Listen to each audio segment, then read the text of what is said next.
Shalom Bapak Ibu, keluarga damai terkasih. Tidak terasa kita telah memasuki hari ke-17 di tahun yang baru.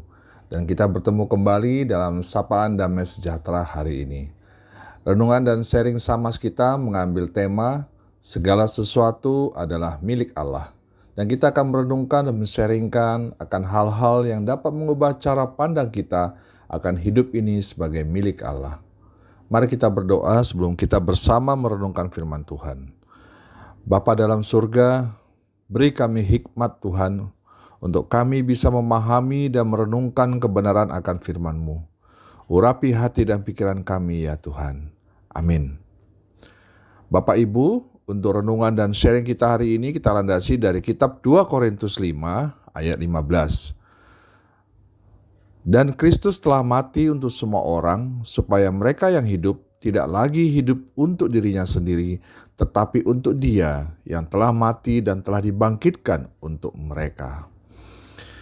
Kita percaya bahwa segala sesuatu di alam ini adalah milik Allah, karena Allah yang menciptakan alam semesta.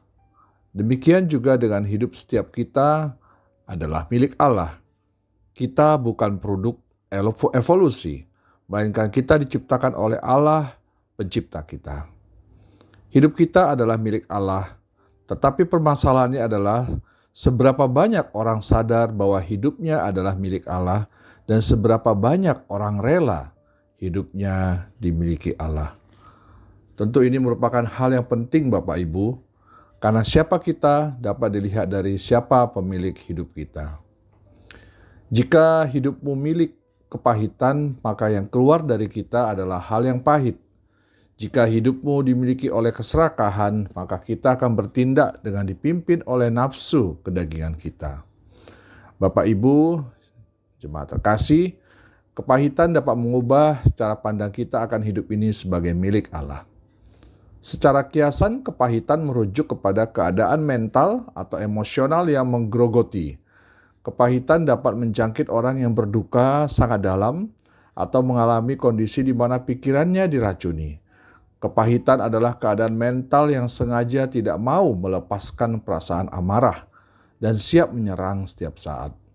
Secara realita, kepahitan adalah perasaan sinis dan kesal yang menghasilkan rasa kebencian terhadap orang lain. Alkitab mengajar supaya kita membuang segala kepahitan, kegeraman, kemarahan, pertikaian, dan fitnah. Demikian pula segala kejahatan.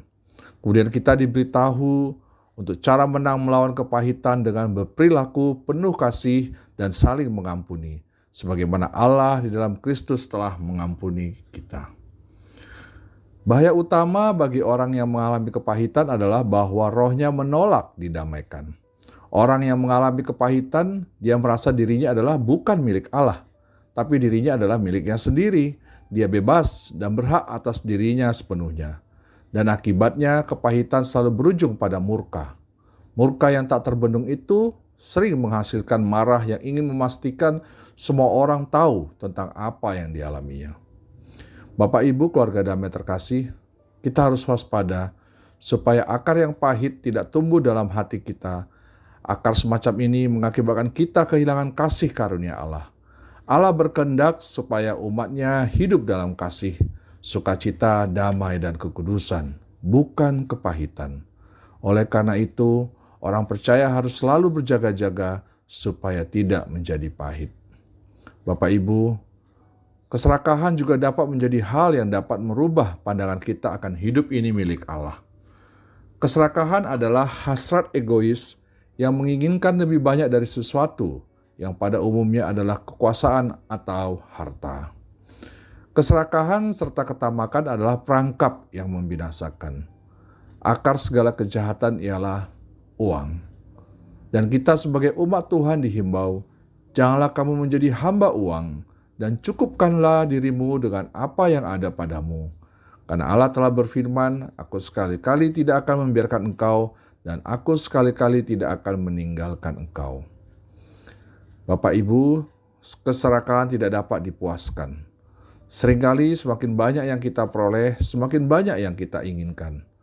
Harta benda milik kita tidak dapat dilindungi kita, baik dalam kehidupan ini maupun dalam kehidupan kekal. Lalu, mengapa banyak orang Kristen menjadi batu sandungan? Karena hidupnya tidak mau dimiliki oleh Allah. Sejak manusia jatuh dalam dosa, manusia menjadi hamba dosa, dan kita menjadi milik Allah melalui karya penebusan Yesus Kristus. Kita milik Kristus, artinya adalah Yesus harus menjadi penguasa tunggal dalam hidup kita. Yesus memiliki otoritas untuk membenahi dan melakukan apa saja atas hidup kita. Sahabat-sahabat, sebagai milik Allah berarti kita harus memiliki tujuan. Dalam dunia kerja kita misalnya, fokus kita adalah hidup sesuai firman, melayani jiwa-jiwa dan memuliakan Tuhan dalam segala yang kita kerjakan. Sebagai milik Allah, kita harus berfungsi dan menjadi berkat di tengah dunia pekerjaan kita. Dan dalam dunia pelayanan kita, fokus kita juga adalah sama, melayani sesuai maunya Tuhan, melayani jemaat Tuhan dengan memandang Allah sebagai pemilik hidup kita dan jemaat. Bapak Ibu jemaat yang dikasihi Tuhan, kita adalah pengelola hidup kita, sedangkan Tuhan Allah adalah pemilik atau Tuan atas hidup kita. Sebagai pengelola berarti kita harus bertanggung jawab segala perbuatan yang kita lakukan. Dan kita bertanggung jawab kepada pemilik yang telah mempercayakan kuasanya kepada kita untuk mengelola segala miliknya. Dan Allah akan menyediakan dan mencukupkan segala kebutuhan kita. Percayalah kepada pemeliharaan dan pertolongan Tuhan. Itulah sikap seorang yang dimiliki oleh Allah. Amin. Mari kita berdoa. Tuhan Yesus, kami bersyukur untuk sapaan firman-Mu. Kami bersyukur kami memiliki Allah seperti Engkau. Dan bersyukur Tuhan, Engkau Allah yang memiliki hidup kami sepenuhnya. Ampuni kami bila kami tidak mengandalkan Engkau Tuhan dalam setiap kepahitan yang kami alami, dan kami yang kerap mengandalkan keinginan dunia kami dengan keserakahan, sehingga kami tidak melihat kami adalah milik-Mu. Layakkan kami untuk menjadi seorang yang dimiliki oleh Tuhan. Dalam nama-Mu kami berdoa. Amin.